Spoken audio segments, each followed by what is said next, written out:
제자 또 사도 예배소 교회 감독이었던 요한, 이 사도 요한은 로마의 그 도미티안 황제에 의해서 많은 핍박을 받았습니다. 특별히 그가 90세라고 하는 노령의 나이에 바모섬이라고 하는 작은 섬에 유배가 되었습니다.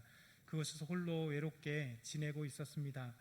여러분 어떻게 생각하시나요? 정말 평생을 주님을 위해 살았습니다. 예수님의 제자였고 예수님을 정말 전했고, 그리고 90세가 넘는 노령의 나이에 그렇게 주님을 섬겼는데도 불구하고 반모섬에 유배되었다.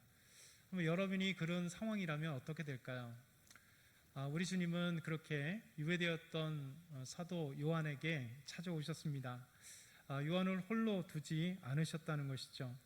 저는 이런 말씀을 통해 항상 은혜를 받고 있어요. 왜냐하면 우리 주님께서 그렇게 외롭게 쓸쓸한 혼자 있었던 요한에게 찾아오시 않았다면 아마도 신앙생활하는 의미가 없었을 것입니다. 저 멀리 계신 하나님, 저 멀리 계신 예수님, 나와 상관없는 주님이라면 우리는 주님을 섬길 이유가 없을 거라 생각합니다. 그러나 우리 하나님은 우리가 어디에 있든지, 우리가 환난 가운데 있든지, 어려운 가운데 있든지, 홀로 있든지, 외로움에 있든지 우리 주님은 다 알고 계시고 우리 예수님께서 찾아오신다는 거예요. 그래서 옆에 계시고 우리와 함께 이야기를 나눠주신다는 것입니다. 그러면서 사도 요한에게, 그 반모섬에 있었던 요한에게 찾아오셔서 계시의 말씀으로 소망을 주시고 희망을 주시고 또 하나님께서 미래에 하실 일에 대한 놀라운 비전을 허락해 주신 것입니다. 이 요한계시록은 바로 하나님께서 유배되었던 요한에게 미래에 대한 희망을 주시고 비전을 주시고 또 함께 해주신 계시의 말씀입니다. 여러분, 계시가 무슨 뜻일까요? 계시, 이 계시 말씀, 계시는 드러내다라고 하는 뜻을 갖고 있습니다. 다른 의미는 커튼을 열어젖히다 라고 하는 뜻도 가지고 있습니다. 커튼이 이렇게 창에 탁 닫혀 있으면 밖이 보이지 않잖아요. 밖에서도 보이지 않고 안에서도 보이지 않습니다. 계시의 말씀이란 보이지 않는 것을 커튼이 열리면서 보여지는 것처럼 하나님의 은밀한 말씀, 하나님의 미래의 말씀, 하나님께서 계획하시는 그 놀라운 그 계획들, 하나님이 미래를 어떻게 움직이실 거에 대한 그 계획들을 알게 하신다. 그러니까 하나님이 말씀하심으로 그 뜻을 알게 해주시는 것이 계시의 말씀입니다. 계시입니다. 이 계시는, 성경의 계시는 곧 하나님께서 어떻게 행하실 것에 대한 말씀. 그래서 이 세계를 하나님께서 어떻게 경영하실 것이며 하나님은 저희들을 통해서 어떻게 일하실 것을 우리에게 보여주시는 말씀이 계시라고 할 수 있습니다. 이 요한계시록은 말씀드린 것처럼 반모섬에 유배되었던 사도 요한에게 하나님이 찾아오셔서, 특별히 예수님이 찾아오셔서 이제 하나님이 하실 일이 무엇인지, 지금 소아시아 7교회에 어떤 일이 있는지, 그리고 앞으로 어떻게 될 것인지, 이 미래, 인류의 미래는 어떻게 될 것인가에 대한 환상을 통하여 보여주신, 그 의미를 보여주신 말씀입니다. 이 계시의 말씀은 바로 우리에게 소망의 말씀이고 또 미래에 대한 비전의 말씀이고 하나님의 뜻을 알 수 있는 놀라운 말씀이 될 수 있는 것이죠. 그래서 요한계시록 1장 1절에는 이렇게 말씀하고 있습니다. 예수 그리스도의 계시라. 이는 하나님이 그에게 주사 반드시 속히 일어날 일들을, 반드시 속히 일어나야 될 일들, 곧 미래, 하나님께서 앞으로 행하실 일들에 대해서 말씀하시는 거죠. 그 종들에게 보이시려고 그의 천사를 그 종 요한에게 보내어 알게 하신 것이라. 이렇게 말씀합니다. 또 요한계시록 1장 18절에서 19절 말씀해 보면 볼지어다 이제 세세토록 살아있어 사망과 음부의 열쇠를 가졌노니 그러므로 내가 본 것과 지금 있는 일과 장차 될 일을 기록하라. 지금 있는 일과 장차 될 일들을 기록하라. 그래서 특별히 소아시아 7교회에 대해서 지금 있어질 일들, 그리고 인류의 미래를 기록한 말씀이 요한계시록인 것입니다. 그래서 오늘 이 서머나 교회에서 특별히 하나님께서, 우리 예수님께서 서머나 교회에 말씀하심으로써 특별히 예수님이 본인이 어떠한 분이신가를 우리에게 소개해 주고 있어요. 그 첫 번째는 예수님은 처음이요 마지막, 예수님은 처음이요 마지막이다라고 말씀하고 있습니다. 요한계시록 1장 17절과 18절 상반절에도 이렇게 말씀합니다. 내가 볼 때에 그의 발 앞에 엎드려져 죽은 자같이 되매 그가 오른손을 내게 얹고 이르시되 두려워하지 말라. 나는 처음이요 마지막이니 곧 살아있는 자라. 내가 전에 죽었었노라. 우리 예수님이 본인을 말씀하실 때 나는 어떤 사람이냐? 곧 처음이요 마지막이다. 이렇게 말씀하고 있습니다. 오늘 읽었었던 요한계시록 2장 8절에도 이렇게 말씀하고 계세요. 서머나 교회의 사자에게 편지하라. 처음이요 마지막이요 죽었다가 살아나신 이가 이르시되. 우리 예수님께서 본인을 소개하실 때 나는 처음이고 마지막이다. 곧 알파와 오메가다 라고 말씀하시는 겁니다. 이 말씀은 예수님께서 영원하신 분이시다. 나는 처음이요 마지막, 처음부터 계시고 마지막까지 계신 영원하신 분이시다 라고 말씀하고 계세요. 성경은 독특하게 우리 예수님께서 이렇게 처음이요 마지막이고 알파 오메가라 말씀하시는데 동시에 여호와 하나님, 우리 하나님에 대해서도 하나님도 처음이요 마지막이요 알파 오메가라고 말씀하고 계십니다. 이사야 44장 6절에도 이렇게 말씀합니다. 우리 한번 같이 읽어볼까요? 시작. 이스라엘의 왕 여호와, 이스라엘 구원자인 만군의 여호와가 이같이 말하노라. 나는 처음이요 나는 마지막이라. 나 외에 다른 신이 없느니라. 나는 처음이요 마지막이다. 예수님처럼 하나님이 본인을 소개할 때 나는 처음이요 마지막이다 라고 말씀합니다. 또 이사야 28장 12절에도 야곱아 내가 부른 이스라엘아 내게 들으라. 나는 그니 나는 처음이요 또 나는 마지막이니라. 뿐만 아니라 계시록 1장 8절에 1장과 2절을 보면 그러니까 예수님도 처음이요 마지막이라고 얘기하지만 동일하게 또 하나님에 대해 소개할 때 요한계시록 1장 8절에도 이렇게 얘기합니다. 주 하나님이 이르시되 나는 알파 오메가라. 이제도 있고 전에도 있었고 장차 올 자여 전능한 자라 하시더라. 그러니까 처음이요 마지막이라는 것, 알파 오메가는 영원히 하신 분이다라는 뜻을 갖고 있습니다. 근데 영원하신 분이 우리 예수님이다라고 말씀하시는 동시에 우리 하나님도 영원하신 분이시다라고 말씀합니다. 여러분 처음이요 마지막이라 예수님도 그렇고 하나님도 이 표현을 한다면 성경은 또 하나의 진리를 우리에게 소개해주고 있죠. 그 진리가 뭡니까? 그 삼위일체, 세 성부, 성자, 성령이라고 하는 포지션, 위치가 다른 아버지로서, 아들로서, 영으로서의 그 위치가 다르지만 한 분이시다. 이게 삼위일체.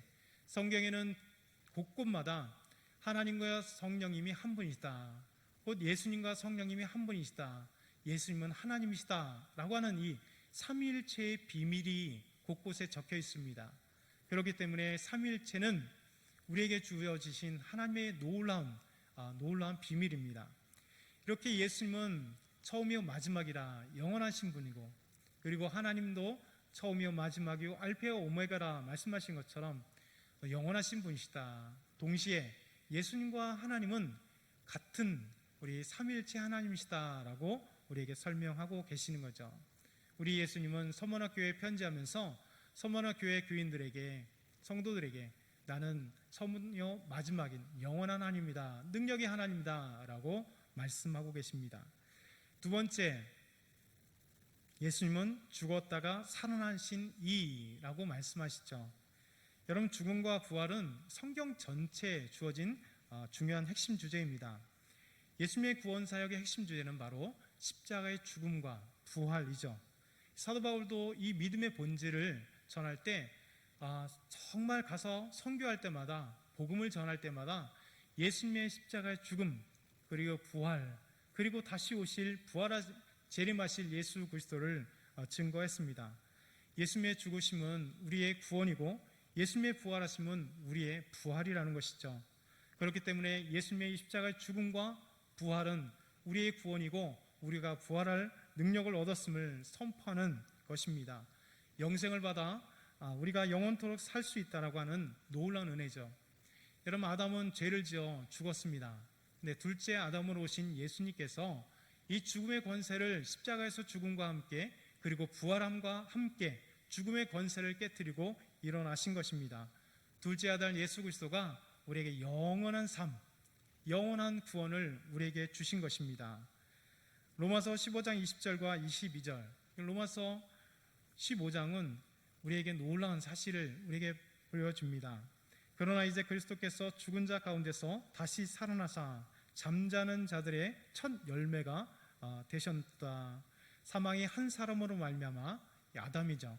한 사람으로 말미암아 죽은 자의 부활도 한 사람으로 말미암는다. 아담 안에서 모든 사람이 죽은 것 같이 그리스도 안에서 모든 사람이 삶을 얻으리라. 우리에게 이 말씀을 해주신 것, 첫 번째 아담, 하나님이 창조하신 첫 번째 아담은 선악과를 먹는 그 죄를 범하게 된 것이죠. 불순종의 죄 때문에 첫 번째 아담은 죽었으나 이 땅에 두 번째 아담으로 보내실 예수 그리스도, 그분이 십자가의 죽으심과 부활로 말미암아 우리를 구원하셨다라고 말씀하고 있습니다. 세 번째, 예수님은 누구신가? 예수 그리스도 안에 있을 때 부유한 자가 된다라고 말씀합니다. 여러분, 인간은 누구나 부유함을 추구하잖아요. 그럼 저와 여러분도 이 부유함을 추구할 것입니다. 요즘에 가끔가다 그런 생각을 해요. 이제 내가 주식을 투자해야 될 때가 아닐까. 여태까지 목회자로서 주식에 대해서 별로 이렇게 탐탁하게 생각하지는 않았습니다. 좋은 투자이긴 하지만 일부 단기간에 막 소득을 얻으려고 하는 그런 투자자들, 이런 사람들 보면서 그건 아닌데 라는 생각하다가 요즘에 이제 존 리라고 하는 주식 투자가가 TV에 많이 등장합니다. 그분의 얘기가 참 맞는 것 같아요. 그래서 경제를 살리기 위해서는 주식을 투자하는데 그 주식을 단기간에 소득을 얻으려고 하는 게 아니라 그냥 적금처럼 20년, 30년 후를 내다보고 자기가 여유돈이 있을 때 10,000원 아니면 20,000원 작은 돈을 투자해서 나중에 20년 뒤에 30년 뒤에 노후를 생각하는 것 좋겠다. 참 좋은 아이디어입니다. 왜냐하면 우리나라는 대부분 다 투시 투자하면 지금 당장 돈을 얻으려고 하는 대박 부자 하려고 하는 그런 것 때문에 문제일 것 같아요. 그러나 누구나 이 주식을 하던 적금을 붓던 아니면 아파트를 사던 그 안에 꿈이 뭡니까? 부자가 되고 싶어하는 거예요. 부자가. 여러분, 모든 사람들은 이 경제적인 부유함을 다 선호하고 꿈꾸고 있습니다. 그러다 보니까 해년마다 어떤 발표를 할까요? 세계 100대 부자. 또 미국의 경제 전문지 포브스지는 전 세계 500대 부자를 항상 연말에 이렇게 하잖아요. 그래서 이 선정에서 이 사람의 이름이 누군지 그리고 얼마 정도의 돈을 가지고 있는지 그렇게 얘기합니다. 왜냐하면 그렇게 해년마다 발표하는 이유는 모든 사람들이 이 돈에 대한 관심들을 갖고 부자에 대한 관심들을 갖기 때문입니다. 여러분, 부자에 대한 관심도 갖지만 또 부유함을 뜻하는 것은 이게 정신적인 부유함을 참 소중히 생각합니다. 여러분, 정신적인 부유함이 얼마나 중요한지 국가별 행복지수들을 종종 여러 기관에서 이렇게 다룹니다. 영국의 싱크탱크 신경제재단이라고 하는 그 재단에서는 해년마다 각 국가마다 이 경제지수가 아니라 행복지수를 이렇게 발표해요. 아주 중요한 기관입니다. 2019년도에 1위 국가는, 행복지수의 1위 국가는 핀란드입니다. 핀란드. 2위는 덴마크, 3위는 노르웨이. 그러니까 딱 들어보면 어떤 나라입니까? 북유럽 국가들, 곧 복지가 잘 돼 있는 국가들이 행복지수가 높다는 겁니다. 돈도 많지만 진짜 중요한 것은 복지가 잘 돼 있기 때문에 삶에 걱정이 덜한 나라들. 그래서 정신적으로 부유한 그런 사람들의 이 나라들을 행복지수를 등합니다. 여러분, 우리나라는 어느 정도 될까요? 이 재단에서 계속 발표하는 거 보니까 40위권에서 50위권, 대한민국 계속해서 40위권이나 50위권으로 이게 등록되어 있습니다. 여러분, 사람은 이 돈보다는, 돈을 없을 때는 돈을 갖고 싶지만 사실 돈보다는 마음이 편해야 행복한 사람입니다. 사실 정신적 부유함이 우리에게 얼마나 중요한지를 보여주죠. 그럼 영국의 철학자였던, 또 경제학자였던 존 스튜어트 밀이라고 하는 분이 아주 유명한 얘기를 했습니다. 여러분도 다 들어봤을 거예요.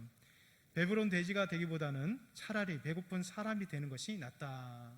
그러니까 배불러서 돼지, 그냥 아무 생각 없는 돼지보다는 차라리 배고픈 사람이 되는 것이 좋다는 것입니다. 생각을 가지고 있고 정신을 가지고 있고 무엇인가 추구하는 그런 돼지, 배부른 돼지보다는 배고픈 사람이 되는 게 낫다. 또 배부른 바보가 되기보다는 차라리 배고픈 소크라테스가 되는 게 낫다라고 이렇게 얘기합니다. 배부른 그런 바보가 되는 것보다 생각하고 정신적인 어떤 그 갈망들을 갖고 있는 소크라테스, 배고프지만 그런 갈망하는 소크라테스가 낫다라고 얘기합니다. 이런 명언도 마찬가지로 이 정신적인 부요가 생각하는 사람, 이 생각하는 갈대처럼 생각하는 사람이 얼마나 중요한지 우리 마음의 그 부유함들을 생각하고 있습니다. 여러분, 그러나 중요한 것은 사실 돈보다도 정신적인 여유보다도 진짜 부유한 것이 있습니다. 그것은 뭐냐면 영적인 부유함입니다. 영적인 부유함. 우리에게 진정한 영적인 부유함이 없다면 우리는 돈을 갖고 있어도 허탈하고 또 돈을 많이 가지고 있어도 불안할 것입니다. 그러나 우리 안에 진정한 부유함은 영적인 부유함, 곧 예수 그리스도를 믿고 구원받아서 행복한 신앙생활하는 것, 이게 영적인 부유함이에요.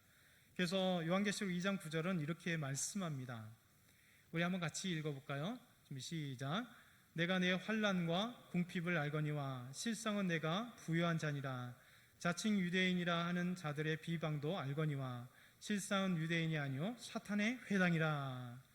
여러분, 이 서머나 교회 교인들은요 지금 내 환난과 궁핍을 안다, 우리 주님께서 말씀하세요. 서머나 교인들은 경제적으로 어려웠습니다. 또 정신적으로 핍박을 받았기 때문에 너무 고통스럽습니다. 누가 볼 때 그들은 부유함이라고는 있을 수 없는 사람 같습니다. 예수 믿으면 교인들은 일을 못했습니다. 왜냐하면 예수 믿는 것 때문에 일자리를 구하지 못했고 예수 믿는 것 때문에 먹을 것을 쉽게 구하지 못했어요. 고린도전서에 보게 되면 우상의 제물의 문제에 대해서 나오잖아요. 이게 무슨 얘기냐면 예수님을 믿다 보니까 어떤 갈등이 생기느냐, 그 갈등은 고기에 대한 갈등입니다. 그러니까 예수 믿고 구원받아서 이제 예수님 온전히 섬기는데 그전에는 자연스러웠던 그 행위들, 곧 고기 먹는 행위가 고민되게 되었습니다. 여러분, 고기 먹는 것이 무슨 고민일까요? 고민이 될 이유가 있는 것입니다. 왜냐하면 고기를 잡기 전에 지금처럼 도살장에 가서 잡아가지고 시장에 나오는 게 아니에요. 고기는 뭐냐면 모든 고기들은, 시장에 나오는 고기들은 먼저 신전에 가서 제우스 신전이든 포세이돈 신전이든 그 헤라클레스 신전이든 신전에 가서 제물로 쓰여지고 그리고 아침에 그 고기가 시장으로 나오는 거예요. 그러다 보니까 예수 믿는 이 믿음의 소아시아 지역과 마게도니아 지역의 모든 그리스도인들은 고민하기 시작합니다. 여러분, 고린도 교회 교인들도 고민하기 시작한 거예요. 이거를 제사 지냈던 이 음식, 신에게 바쳐졌던, 거짓 우상에게 바쳐졌던 이 음식을 내가 먹어야 되느냐 말아야 되느냐라고 하는 문제예요. 여러분, 우리나라도 그런 문제가 생기지 않았어요. 처음에 우리가 예수 그리스도를 믿게 됨으로써 첫 번째 오는 게 뭐였습니까? 제사 문제였잖아요. 지금도 제사 문제 때문에 갈등하는 겁니다. 여러분, 죽은 귀신들에게 바쳤던 이 음식을 내가 먹어야 되는가 말아야 되는가, 그런 고민을 갈등할 때 사도 바울은 고린도 교회에게 우상의 제물의 문제에 대해서 말씀해 주신 것이죠. 여러분, 이처럼 예수 믿는다고 쉬운 건 아닙니다. 곧 예수 믿기 때문에 경제적인 어려움이 있어요. 직장을 잡지 못합니다. 음식을 먹으려고 해도 마음대로 먹지 못해요. 이것이 정말 주님께서 기뻐하실 일일까 고민하게 된 거죠. 저도 이스라엘 있을 때 이런 고민을 하고 있는 많은 유대인들을 봤습니다. 직접 본 건 아닌 거 들었어요. 뭐냐면 유대인들이, 예수 믿는 유대인들이 적잖아요. 이스라엘에도 약 2%밖에 예수님 믿지 않습니다. 이 사람들 메시아닉 주라고 합니다. 예수님을 메시아로 믿고 있는 유대인들, 그래서 메시아닉 주라고 해요. 주가 유대인이잖아요. 그런데 이 사람들이 유대인으로 살다가 예수님을 믿으면 문제가 생깁니다. 지금 이스라엘 현지 안에서 메시아닉 주들이 엄청난 핍박을 받아요. 직장을 다니다가 갑자기 직장에서 쫓겨납니다. 장사를 하다가 사주는 사람이 없습니다. 그러다 보니까 많은 경제적인 그런 어려움들이, 보이지 않는 핍박의 문제들이 그들에게도 많이 지금도 찾아옵니다. 뿐만 아니라 전 세계 많은 이슬람권에 있는 많은 그리스도인들도 마찬가지입니다. 이 서머나 교인도 마찬가지였습니다. 서머나 교회 교인들이 소아시아에 있었기에 소아시아는 이 우상의 문제들, 수많은 그리스도 종교들이 판을 치고 있는 그곳에서 예수님을 믿었기 때문에 그들에게는 환난이 있었습니다. 그들에게는 궁핍함이 있었습니다. 이렇게 수많은 사람들의 환난과 그리고 경제활동과 그 여러 가지 제한 때문에 오는 이 궁핍함, 경제적인 어려움, 누나가 봤을 때 그들은 어려운 사람들이었습니다. 빈곤한 사람들이었습니다. 고통당하는 사람이었습니다. 그러나 예수님이 올 때는 다른 거예요. 뭐라면 실상은 내가 부유한 자니라. 이런 여러분, 이건 경제적인 문제가 아니었습니다. 정신적인 문제가 아니었습니다. 그 안에는 이 부유함이라고 하는 것은 영적인 부유함입니다. 실상은 부유한 자라. 비록 돈이 없어도, 때로는 핍박을 받아도 그 안에 진짜 부유한 것이 있다. 즐거움이 있다. 영적인 부유함이 있다는 것입니다. 그 안에 예수 그리스도를 통하여 기쁨이 있고 예수 그리스도를 통하여 그 안에 행복함이 있다는 것입니다. 그렇게 많은 것에 궁핍과 핍박이 있을지라도 사람들이 빼앗지 못하는 영적인 부유함, 예수 그리스도, 우리 하나님을 믿는 그 부유함이 그들 안에 가득한 것이죠. 여러분, 이것이 진짜 부유함 아닐까요? 여러분도 마찬가지 아닐까요? 저도 마찬가지입니다. 우리가 신앙생활을 하다가도 우리에게도 때로는 경제적인 어려움이 찾아옵니다. 때로는 예수님을 믿지 못하는 그런 어려움도 있어요. 여러분, 2020년인데 지금도 그럴까? 아니요. 성도들 보게 되면 가끔 가다가 교회 나오는 게 너무 힘든 성도님들이 있습니다. 남편의 핍박이 아직도 있고, 제가 전에 신곽교회 있을 때 그 우리 두 청년이 있어요. 이 자매들이 있는데 이 녀석들이 수련회를 못 가요. 교회는 열심히 나오는데 수련을 못 갑니다. 너희들 왜 그러냐? 왜 못 가냐? 그랬더니 아빠가 절대 나가서 자지 못하게 만들고 교회 가서 수련회는 절대 못하게 하기 때문에 자기들이 갈 수가 없는 거예요. 그래서 목사님, 저희가 이렇게 못 가요 라고 하는 얘기를 들었습니다. 그럼 지금도 여러분 주변도 마찬가지 아닙니까? 아직도 핍박 가운데 예수 믿는 것이 쉽지 않은 그런 성도들이 참 많습니다. 여러분, 그러나 그 안에 영적인 부유함은 빼앗을 수 없습니다. 예수님을 믿는 믿음, 예수님 안에서 정말 기뻐하는 그 영적인 부유함을 뺏을 수가 없는 것이죠. 고린도후서 8장 9절에는 이렇게 말씀합니다. 우리 주 예수 그리스도의 은혜를 너희가 알거니와 부유하신 이로써, 예수님은 부유하신 분입니다. 부유하신 이로써 너희를 위하여 가난하게 되심은 그의 가난함으로 말미암아 너희를 부유하게 하려 하심이라. 여러분, 하나님의 아들이신 예수님은 부유하신 분입니다. 천국의 부유함을 다 가지고 있던 분이시죠. 그러나 예수님은 가난한 요셉과 마리아의 아들로 이 땅에 태어났습니다. 정말 예수님께서 따뜻한 방도 아닌 더럽고 추한 마구간에 태어나 말구에 누이셨고 그렇게 예수님은 사셨습니다. 그리고 십자가에 죽으실 때 맨몸으로 피 흘려 죽으신 예수님이십니다. 그러나 예수님의 이 가난함으로 말미암아, 예수님의 죽으심과 부활로 말미암아 우리에게 영적인 부양, 우리에게 구원을 주시고 하나님을 아버지라 모시게 하시고 천국 백성이 되어서 하나님의 나라의 백성이 되어 하나님의 나라의 백성으로 살아갈 수 있도록 우리 주님 우리에게 영적인 부유함을 주신 것입니다. 부유하신 분이 가난하게 되어 우리에게 영적인 부유함을 주려 하심이라 라고 말씀하고 있는 것이죠. 사도 바울은 이 부유함에 대해서, 부유함을 체험했던 사도 바울은 이렇게 말씀합니다. 빌립보서 4장 11절에서 13절, 아주 유명한 말씀이죠. 내가 궁핍함으로 말하는 것이 아니니라. 어떠한 형편에든지 나는 자족하기를 배웠노니 나는 비천에 처할 줄도 알고 풍부에 처할 줄도 알아. 모든 일 곧 배부름과 배고픔과 풍부와 궁핍에도 처할 줄 아는 일체의 비결을 배웠노라. 내게 모든 능력 주시는 자 안에서 내게 모든 것을 할 수 있다. 사도 바울이 놀라운 고백을 하는 거예요. 여러분, 모든 일체의 비결을 배웠대요. 때로는 고난과 환난과 박해와 아픔과 배고픔을 다 경험했던 사도 바울. 그러나 진짜 부유하게 되심을 안 것이죠. 바로 예수님을 알았고 하나님을 알았고 하나님의 복음을 증거하는데 부끄러움 없이 환난과 핍박과 고난이 있을지라도 그 안에서 뺏을 수 없는 영적인 부유함이 그에게 충만했던 것입니다. 그래서 내게 능력 주시는 자 안에서 내가 모든 것을 할 수 있느니라 고백할 수 있는 이 놀라운 영적인 부유함, 그것이 저와 여러분에게 주신 이 부유함입니다. 우리는 예수 그리스도 안에서 이 부유함을 누릴 수 있는 것입니다. 여러분, 히브리서 11장을 아실 것입니다. 믿음장입니다. 그리고 핍박장입니다. 여러분, 11에서 11장 뒤에 12장이 믿음으로 나아가는 아름다운 모습을 우리에게 보여주죠. 여러분, 히브리서 11장에는 하나님 온전히 믿고 신뢰했던 살아있는 믿음의 영웅들을 기록하고 있습니다. 성경은 하나님을 신뢰하고 살았던 믿음의 영웅들에게 찾아온 이 고난과 고통, 핍박과 환난, 그럼에도 그들의 참된 영적인 부유를 빼앗지 못했다라고 말합니다. 여러분, 히브리서 11장 32절에서 38절은 이렇게 말씀합니다. 내가 무슨 말을 더하리요? 기드온, 바락, 삼손, 입다, 다윗 및 사무엘과 선지자들의 일을 말하려면 내게 시간이 부족하리로다.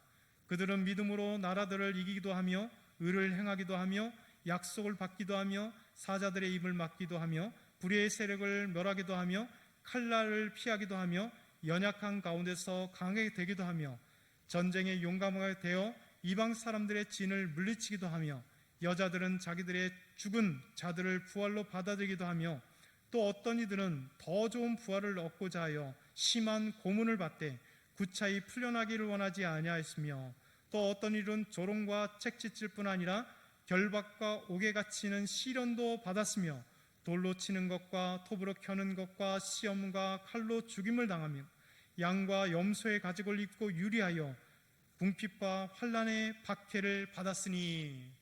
여러분, 수많은 고난과 환난이 이들에게 있잖아요. 그런데 성경은 뭐라고 얘기합니까? 이런 사람은 세상이 감당할 수 없다.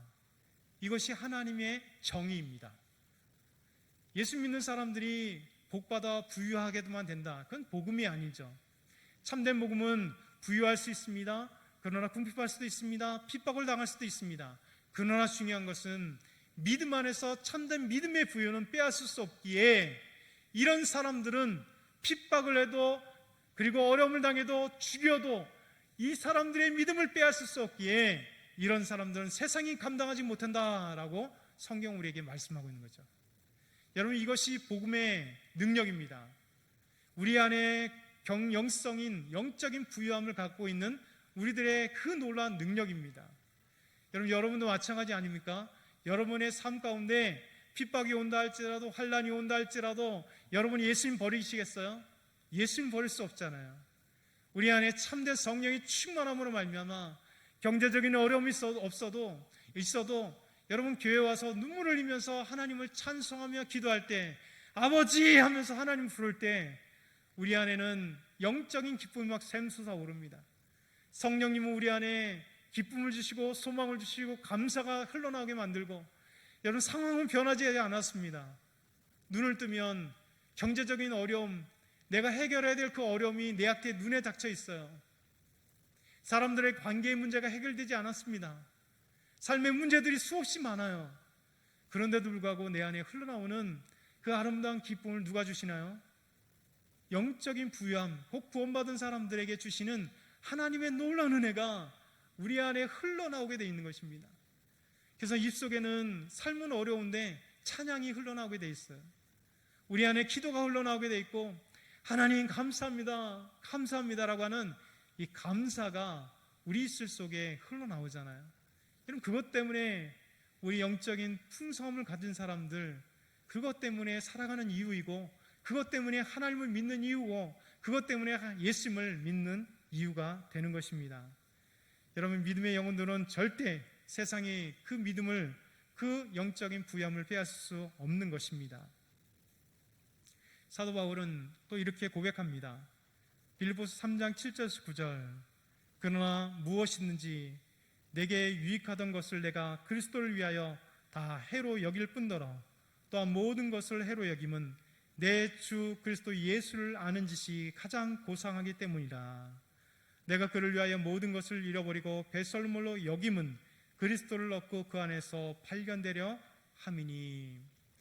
여러분, 예수님을 안 사람들, 예수님을 얻은 사람들만이 사도 바울의 이 고백을 할 수 있는 겁니다. 여러분은 고백하셨죠? 여러분 입술 속에 항상 이 고백이 있을 줄 믿습니다. 우리 안에 참된 고백, 그래서 내 안에 예수 그리스도를 얻음으로 말미암아 내가 가지고 있던 것, 내 학위들, 내 재산들, 내가 가지고 있는 인맥들, 내 가족일지라도 버릴 수 있는, 배설물로 여긴다는 것입니다. 여러분, 버리란 얘기가 아닙니다. 그만큼 삶의 가치가 무엇이 중요한지를 우리에게 보여주는 거죠. 예수 그리스도를 얻음이 내가 가지고 있었던 모든 것보다 더하다는 이 삶의 고백을 사도 바울은 하고 있는 것입니다. 여러분, 1960년대 미국 LA와 샌프란시스코에 엄청난 문화들이 있었습니다. 그 문화는 히피 문화예요. 많이 들어보셨죠? 히피. 이 젊은이들이 방황하기 시작했습니다. 이 방황하는 젊은이들은 전쟁 반대를 외쳤습니다. 반전 시위들, 그리고 기성 제도들과 관습들과 가치관, 질서에 대해서 저항하기 시작했어요. 부정하기 시작했습니다. 그러면서 그들은 술과 마약과 섹스에 엄청나게 탐닉을 하기 시작합니다. 끊임없이 해안가나 곳곳에 모여서 그들은 술을 먹고, 그리고 마약을 하고, 그리고 섹스로 그들의 삶 속에 그 울분과 아픔과 그 반항을 표현했습니다. 그리고 그들에게는 음악으로 표현했죠. 1960년대 대표적인 음악이 락 음악입니다. 락을 통해서 그들의 가슴에 응어리진 것, 가슴에 답답한 것, 그것들을 락 음악으로 그냥 엄청나게 폭발한 것이에요. 그런데 그것으로 채울 수 없었습니다. 그들은요, 육체적으로 마약과 섹스로, 이 성적인 것으로 채우려고 했으나 채울 수 없었습니다. 잠깐은 채울 수 있었습니다. 마약을 하는 시간은 황홀했고 그들의 삶은 완전히 탈출하는 것 같이 보였습니다. 다음 날은 어떨까요? 다음 날은 고통스러운 일상이 시작됩니다. 여러분, 성적으로 같이 음닉을 했으나 다음 날은 허전함이 그들에게 찾아왔습니다. 술을 먹어도 그들에게는 엄청난 그 방황의 시기에 그들을 해결할 방법이 없었던 것이죠. 근데 놀랍게도 이 히피들이, 젊은이들이 어느 날 예수님을 믿기 시작했습니다. 해변가에서 주의 복음을 증거한 분이 계십니다. 여러분, 척 스미스 목사님, 대표적인 척 스미스 목사님, 갈보리 처치, 갈보리 교회의 척 스미스 목사님이 이 방황하는 히피들에게 주의 복음을 전하기 시작했습니다. 예수 그리스도를 전하기 시작했습니다. 그리고 음악으로 그들에게 전하기 시작합니다. 여러분, 그럴 때 이 히피들이 예수 그리스도를 믿기 시작을 합니다. 그리고 예수 그리스도를 믿음으로 말미암아 지금까지 반전을 동하고 기성을 거부하고, 그리고 마약과 술과 성에 정말 자기들을 맡겼던 이들이, 방황하던 이들이 새 삶을 시작한 것이죠. 예수 믿기 시작하는 거죠. 그들이 변화되기 시작했습니다. 그리고 예수님 운동을 통하여 이들이 예수 믿기 시작하고 이들이 예수 그리스도를 증거하기 시작하는 거예요. 그러면서 벌어진 운동이 뭐냐면 예수 운동, 지저스 무브먼트라고 하는 미국의 1960년대 위대한 운동이 지저스 무브먼트, 예수 운동이었습니다. 히피들은 락 음악이었던 그 음악을 바꾸기 시작합니다. 그리고 히피들의 문화가, 그 음악이 예수님을 실어서 전달하는 도구, 그래서 최초의 복음성가, 여러분, 음악을 통하여 예수님을 동일한 히피들에게, 젊은이들에게, 사람들에게 전할 수 있는 복음성가, 가스펠송이라고 하는 이 가스펠송이 이 히피를 통해서 예수 믿는 히피 젊은이들이 복음을 증거하기 위해 만들어진 것이 가스펠송이에요. 그것이 60년대, 70년대, 그리고 우리나라에 전해지면서 정말 얼마나 여러분들이 젊었을 때 하나님을 찬양하고 하나님께 나아가고 감사하고 눈물을 흘렸던 그 감동의 음악들이, 예수님을 믿었던, 정말 갈 바를 몰랐던 그들이 예수님을 찾고 갈 길을 찾았고 비전을 찾았고 하나님을 전하기 시작했고 그랬던 것입니다. 여러분, 더러운 옷을 입었던 그들이 교회 갈보리 처치에 오기 시작합니다. 척 스미스 목사님을 통하여 흘러나온 말씀을 통하여 예수 믿고 그들은 결단하기 시작합니다. 그런데 여러분, 그 갈보리 처치 교회에 수많은 히피들이 오다 보니까 문제들이 생긴 거죠. 어떤 문제들일까요? 우리나라에도 그런 문제들이 가끔 생기잖아요. 홈리스들이, 여러분, 갈 바를 몰랐던 그분들이 교회에 오면 어때요? 지저분한 옷과 냄새. 여러분, 이 자리에 한 분이 앉아 있다고 하면 아마 우리 온 교회 진동할 겁니다. 똑같은 얘기입니다. 히피들이 길거리에서 마구잡이로 누워서 자다가 술 먹다가 예수 믿었는데 깨끗한 정장이 아니라 그 있는 모습으로 그대로 교회에 온 거예요. 그리고 교회 안에서 예배를 드리고 찬양하고 기뻐하는 것입니다.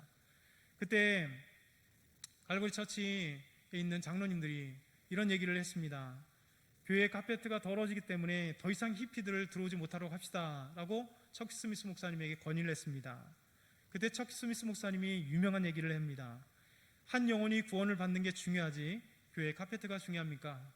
그 문제라면 지금 당장 교회에서 카페트를 거두어 버리십시다 라고 하는 이 놀라운 말을 한 것이죠. 그래서 이제 이 히피들이 예수 그리스도를 믿고 삶이 변화되어서 그런 진정한 영적인 부유함을 찾았습니다. 그래서 갈등했던 모든 것들, 방황했던 모든 것을 끊고 그들은 헌신하기 시작했죠. 그래서 수많은 이 히피들이 예수 믿고 나서 수많은 목회자들이 됐고 선교사님들이 됐고 예수를 전하는 교사들이 됐고 참된 그리스도인이 되어서 놀라운 변화, 1960년대 지스 무브먼트를 통하여 놀라운 변화들이 미국 사회를 강타했었던 것입니다. 여러분, 영혼의 부유함이 중요합니다. 예수 그리스도를 믿는 것이 중요합니다. 그러기에 우리의 삶을 변화되고 우리의 삶이 변화된 뿐만 아니라 이 사회가 변화될 수 있는 것이 참된 그리스도인이 되기 때문입니다. 여러분, 한국교회가 왜 욕을 먹고 한국교회 많은 그리스도인들이 왜 욕을 먹을까요? 여러분, 진정 의미에서 교회는 욕을 먹을 수 없습니다. 참된 교회는 뭡니까? 예수 그리스도가 머리 되시고 예수 그리스도가 이 땅에 서신, 우리를 위하여 피 흘려 죽으신, 그래서 교회를 세웠기에 진정한 교회는 욕을 먹을 수 없습니다. 예수 그리스도를 믿는 한 개인이 우리가 바로 교회이기 때문에 우리는 욕을 먹을 수 없습니다. 그런데 교회에 앉는 우리 그리스도인들이, 예수 믿는 우리 그리스도인들이 온전히 예수님을 따라가지 못하고 온전한 영적인 그 부유함을 채우지 못하고 세상 것에 기웃거리면서 꼭 먹고 알 먹기 신앙을 하기 때문에 그래요. 교회에서는 주님을 찬양하고 교회 안에서는 은혜롭다 얘기하고 교회 안에서는 아름다운 얘기를 하는 것 같지만 교회 밖으로 나가면 세상 사람들보다 못하게 더 야욕하고 더 못된 짓하고 더 음탕하고 더 못된 그 돈을 벌기 위해서 사람을 속이고 대표되는 사람들, 여러분, 잡혀 들어가는 많은 사람들이 예수 믿는 사람들이잖아요. 얼마나 추악한지 모릅니다. 수많은 정치인들, 국회의 3분의 2가 예수 믿는 사람들이에요. 그런데도 예수님의 향기는 국회 안에 드러나지 못합니다. 개개인적으로 보면 참 귀한 성도들이에요. 그들의 간증들을 보면 너무 아름다워요. 근데 왜 모여있으면 그렇지 못할까요? 왜 사회에 나가서 우리가 빛과 소금으로 나아가야 될 우리가 나가면 빛이 꺼지고 나가면 소금의 맛을 잃어버리는 그런 그리스도인이 될까요? 우리의 잘못입니다.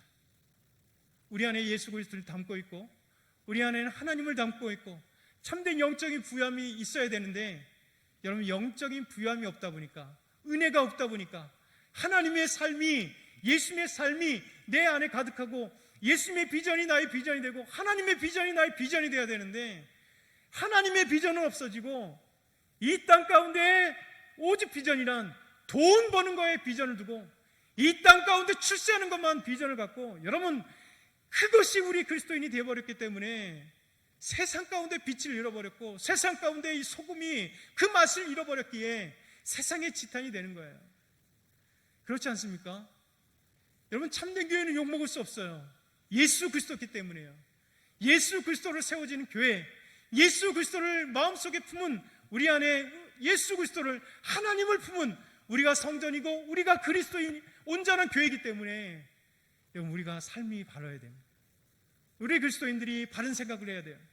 우리 그리스도인들이 부족하고 연약하고 넘어지고 또 넘어지지만 주님을 붙잡아야 돼요. 여러분이 어려울 때 초대교인들 같이, 우리 신앙의 선배들 같이, 또 우리가 은혜 충만했던 것 그때 여러분 교회에 나와서 눈물 흘려 기도해야 됩니다. 우리 삶의 자리에서 눈물 흘려 기도해야 됩니다. 그리고 예수님을 정말 받고 예수님을 따라가기 위해서 몸부림쳐야 돼요. 그러지 않으면 사단이 가만두지 않습니다. 우리를 넘어뜨립니다.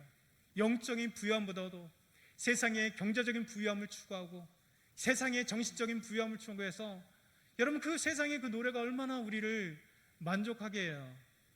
여러분 이 영적인 부유함이 없으면 미스터 트롯이든 아니면 그 어떤 것들이 입술 속에요 어느 순간에 트로트가 계속해서 흘러나오고 있어요. 그렇잖아요. 언제든지 가요가 흘러나오고 있어요. 여러분 가요가 나쁜다는 얘기가 아닙니다. 찬양보다 내 입속에 트로트가 어느 순간에 가득하고 TV만 틀면 그 트로트 그 가요들 얼마나 많이 지금 방영해. 여기든 저기든 인기가 되니까 그거에 그냥 쏟아져서 우리의 가치는 주님을 향해야 됩니다. 우리의 가치는 예수 그리스도의 영적인 부유함이 있을 때 여러분 그 영적인 부유함을 가지고 있는 그리스도인들이 은혜 안에 충만한 그리스도인들이 세상을 변화시켜야 돼요. 우리가 세상을 걱정해야 되고 우리가 세상을 향하여 주의 복음을 증거하고 세상의 더러운 것을 통해서 우리가 빛을 보여주고 소금으로 나아갈 때 이 세상은 변화되겠어요. 여러분 우리가 교회가 다시 서야 됩니다. 우리 그리스도인들이 다시 서야 됩니다. 영적인 부유함으로 충만할 때 이 세상이 변할 줄 믿습니다. 마지막 네 번째, 그리스도인들에게 장차받을 고난을 두려워하지 말아야 될 이유가 있습니다. 오늘 2장 10절에 이렇게 말씀합니다. 너는 장차받을 고난을 두려워하지 말라. 너는 장차받을 고난이래요. 서머나 교회에게 말씀합니다. 교인들에게 말씀합니다. 지금도 고난 많은데 고난을 받고 있는데 장차받을 고난이 있대요. 예수님 그렇게 말씀하십니다. 얼마나 두려운 말씀이에요. 근데 여러분, 너는 장차받을 고난을 두려워하지 마라. 볼지어다 마귀가 장차 너희 가운데 몇 사람을 옥에 던져 시험을 받게 하리니 너희가 10일 동안 환난을 받으리니 내가 죽도록 충성하라. 환난을 받지만 죽도록 충성하라. 그래야면 내가 생명의 관을 내게 주리라. 여러분 우리가 환난을 받되 두려워하지 말아야 될 이유가 뭡니까? 죽도록 충성하면 주님께서 생명의 관을 우리에게 주신다 약속하기 때문에 그렇습니다. 여러분 생명의 면류관을 우리에게 주십니다. 마귀는 장차 너에게 몇 사람 옥에 던지고 시험을 주지만 주님 우리에게 생명의 관, 생명의 면류관을 우리에게 주신다 말씀합니다. 여러분 환난을 두려워하지 말아야 될 이유는 환난은 잠깐이지만 우리 주님은 영원토록 우리와 함께 하시겠다 말씀하고 있는 것이죠. 요한복음 14장 16절에 예수님이 이렇게 말씀합니다. 내가 아버지께 구하겠으니 그가 또 다른 보혜사를 너희에게 주사 영원토록 너희와 함께 있게 하리니. 우리 안에 영원토록 보혜사 성령님 계십니다. 마태복음 28장 20절 내가 너희에게 분부한 모든 것을 가르쳐 지키게 하라 볼지어다 내가 세상 끝날까지 너희와 항상 함께 있으리라. 예수님이 세상 끝날까지 우리와 함께 있겠다 말씀하십니다. 주님은 우리를 영원토록 도우십니다. 떠나지 않습니다. 능력이 부족할 때 능력을 주시고 약하고 어려울 때 위로자가 되어주십니다. 우리에게 카운슬러, 상담자가 되어주십니다. 여러분 길을 갈 때 우리 길을 인도하시는 목자가 되어주십니다. 그렇기 때문에 받을 고난을 두려워하지 말라 주님께서 말씀하세요. 저와 여러분도 마찬가지입니다. 우리 삶에 분명 수많은 고난이 있을 것입니다. 돈 때문에 고난이 있고 관계 때문에 고난이 있고 사업에 고난이 있고 어떤 문제에 고난이 있고 자녀들 때문에 고난이 있고 내 삶에 스스로의 문제 때문에 고난 당할 것입니다. 그러나 여러분 우리는 두려워하지 말아야 됩니다. 주님이 우리와 함께 하시고 영원토록 함께 하시겠다 말씀하시는 것이죠. 우리는 해야 될 것 오직 고난이 찾아오나 죽도록 충성하여 주님께서 주실 생명의 관, 이 생명의 면류관을 추구하는데 얻는 데 기쁨을 얻고 목표를 삼아야 돼요. 그랬을 때 우리는 부유함으로 풍부함으로 은혜 속에서 기쁨을 누릴 수 있을 것입니다. 오늘 말씀을 정리합니다. 오늘 말씀 속에 예수님은 누구시라 말씀합니까? 예수님은 처음이요 마지막이라 곧 영원하신 분이라 말씀하십니다. 예수님은 죽었다가 살아나신 분, 즉 십자가에서 죽으시고 부활하신, 죽음을 이기신 부활하신 예수님이라 말씀하십니다. 예수님 안에 있으면 어떻게 된다 말씀합니까? 예수 그리스도 안에 있을 때 부유한 자가 된다라고 말씀하십니다. 그 어떤 것도 참된 영적인 부유함을 빼앗을 수 없습니다. 돈도 권력도 그 어떤 것도 부유함을 대신할 수 없습니다. 영적인 부유함을 대신할 수 없습니다. 네 번째, 그리스도인들에게 장차받을 고난을 두려워하지 말라는 이유를 말씀하십니다. 바로 주님은 두려워하지 말라, 내가 너와 함께하겠다 말씀하십니다. 우리에게 요구되는 것은 죽도록 충성하여 우리 주님께서 주시는 참된 생명의 면류관을 얻은 그 기쁨을 누리라 말씀하십니다. 저와 여러분이 이 말씀을 기억하면서 정말 서머나 교회 교인들에게, 이 사람들에게 전하는 말씀이 오늘 2020년 오늘 우리들에게 주시는 생명의 말씀입니다. 기도드리겠습니다.